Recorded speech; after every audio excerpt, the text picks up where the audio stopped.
তোমরা অনেকেই জানো বা আবার অনেকেই জানো না, কলকাতায় ভূতনাথ মন্দিরের কাছে এমন একটা মন্দির আছে যেখানে মহাদেব কিন্তু গঙ্গায় নেমে যায়। হ্যাঁ, তোমরা ঠিকই শুনেছ, এবং তোমাদের মতনই আমি কিন্তু শুনেছি। এটা কতটা সত্যি কথা তা কিন্তু আমি জানি না, কিন্তু আমি নিজের চোখে দেখেছি মহাদেবকে চেন দিয়ে বাঁধা থাকে। হ্যাঁ, এটা সেই মোটা বাবার মন্দির।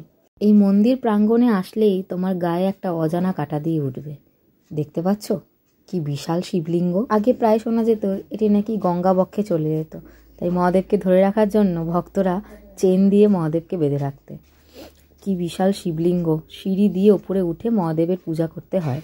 ভূতনাথ মন্দিরের অপোজিটে রাস্তাটা দিয়ে সোজা হেঁটে বাঁদিকে গেলেই কিন্তু তোমরা চলে আসতে পারবে এই মোটা বাবার মন্দিরে।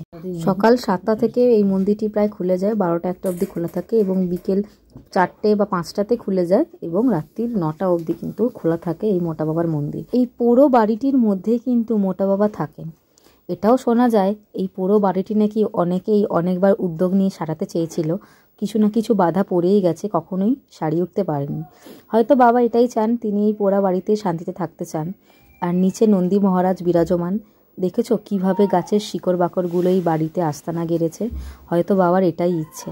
আমি যখন আগে এসেছিলাম তখন কিন্তু এরকম গ্রিল লাগানো ছিল না, এখন হয়তো ভক্তদের উদ্দেশ্য নিয়ে লাগানো হয়েছে গ্রিলটা। বাবাকে এখন চেন খুলে রাখা হয়েছে, তবে প্রায় সময় কিন্তু বাবাকে এই মন্দিরে চেন দিয়ে বেঁধে রাখতে দেখা যায়। তোমরা সবাই কিন্তু প্রায় ঘুরে আসতেই পারো ভূতনাথ মন্দিরের সামনে এই মোটা বাবার মন্দিরে।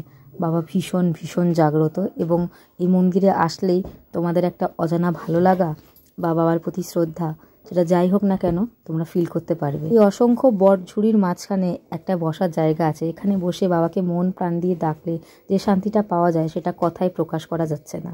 তো তোমরাও অবশ্যই ঘুরে এসো কলকাতার এই মোটা বাবার মন্দির থেকে।